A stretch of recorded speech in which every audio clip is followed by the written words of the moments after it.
What's going on, guys? Today I'm going to be breaking down how I'm going to be able to retire by the time I'm 24. I'm currently 23 right now, but I'm going to break this down also for you guys, so someone who's not in my position, maybe somewhere else, and how you can figure this out yourself.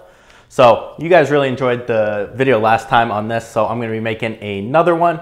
So this is pretty simple. Anyone can do this. Very easy to figure out the numbers and play with it based off a couple different things. So what do I mean when I say retire? Obviously, I'm not going to stop working at 24, but I would have the opportunity to if I wanted to.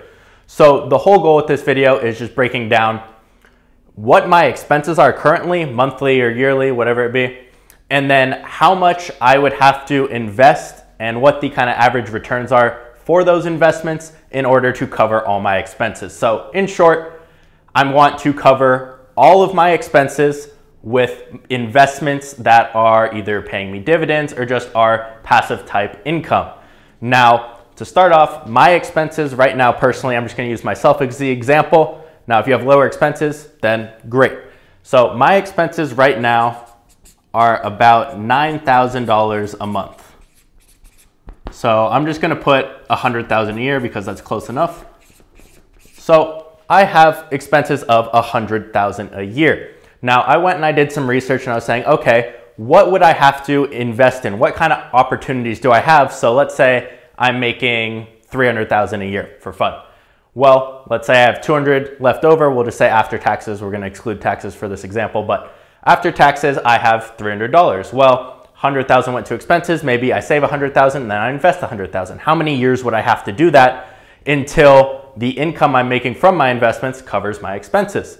Well, the type of investments that are pretty popular and pretty good long-term, again, there will be fluctuations. They're going to be way higher some year, way lower, but the main things are you have real estate. Now, there's a bunch of different ways to invest in real estate, and the main one I'm personally looking at, again, for this example, is multifamily. So you're buying multiple units and then renting those out. Again, based off what the housing market does, what the economy is doing, it can go up and down, but the average return on investment. So if I were to invest $1, the average is about, I read anywhere, people have from usually 8 to 12% as average, so 10 would be in the middle, but for this example, I went a little bit lower. So I said the average return on investment is 9%. Again, that's for multifamily. That's not buying one house and renting it out. Now, again, it will vary by location and a ton of other factors. This is just for the simplicity of this example. So 9% on this, and then the other main thing that people are really invest in is stocks. So the average stock market over the last, I think, 30 years, the average is about 7% increase. So if you, let's just say you do a mutual fund, has a ton of stocks, on average, it should increase 7%. Again, going to be a ton of other factors, but for this example, 7%. So we have both of those for our options for investments. Now you're going to have other things like bonds. You can do peer-to-peer lending. There's so many other type of things, cryptocurrency. But for this example, we'll use these. I'll try and stop saying this 1,000 times now. But so we have this. So how do I know how much I have to invest into these in order to make the 100,000 a year? So for me, let's say we're going to do half and half for fun. So for real estate,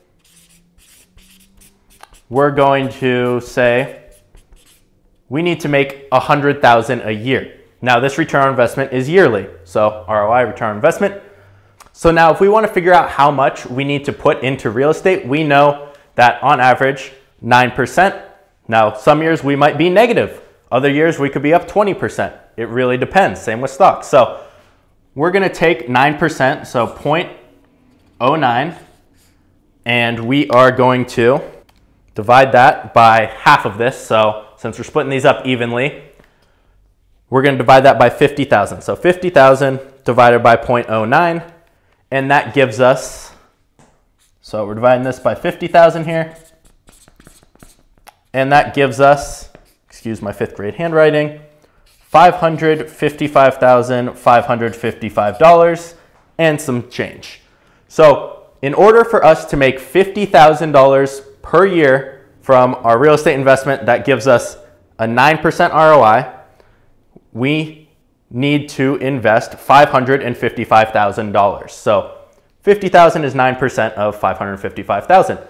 So again, that is going to be a lot of money to invest, but we are now bringing in 50,000. Now, if we're going to do this with stocks, we're going to do the same thing. So we know we have the 0.07, and then we're going to divide that by the 50,000, and we're going to get $714,285.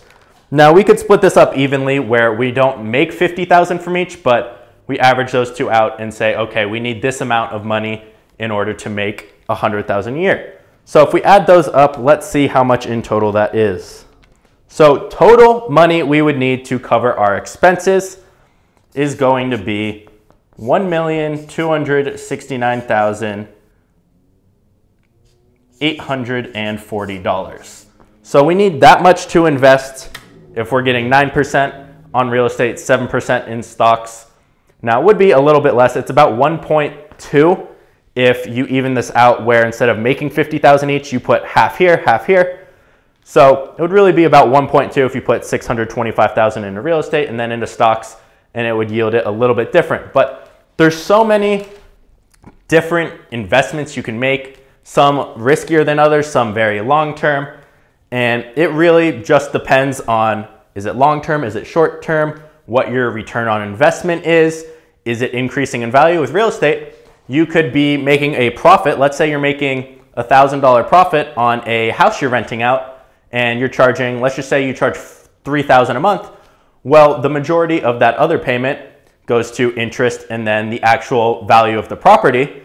So that person is also paying down the amount you owe on your house if you did take out a loan for the real estate investment. So this is something that I've been thinking about for a while. This has been one of my goals for a while. I just turned 23 a couple days ago. But for me, having to make this much and have this much to invest now, again, it's going to depend how comfortable you are. I'm still going to be working, so I'm not worried about covering all my expenses with investments. It's just kind of a cool little game I want to play. And again, you got to have money in savings, have things. You could be negative for 10 years straight if the economy goes down and the housing goes down and everything. Then you would want to have more money to buy more if that did happen, obviously. But you have to be ready. You can't just depend on this because it's not going to be this every single year. It will go up and down. It can go down for, like I said, 10 years straight. It could go up for 20 years straight. No one knows for sure, which is why it is an investment. It's not a give me money and I'll give you money back over time. Now, in the long term, real estate is where I want to put the majority of my money. I want probably 80% of my investments here and then about 10% here. And I also do investments in businesses as well. I have a decent amount of money in one company, which has already gone up in value and should go up a lot more soon, which I'll be able to update you guys on soon because that is something I've been invested in for about a year now. So I'm excited to see with that going because it's growing like crazy.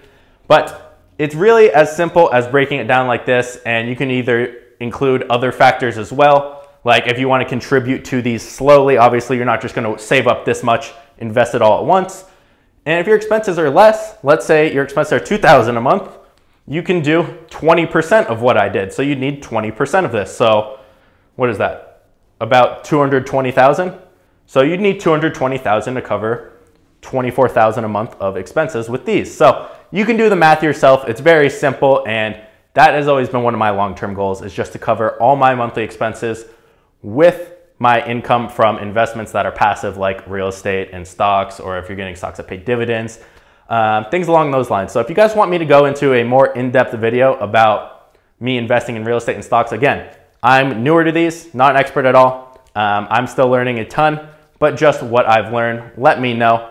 So I hope you guys enjoyed the video. If you haven't seen my video a couple days ago about my story, my entire journey, a lot of people really enjoyed that. I put it on my Instagram story.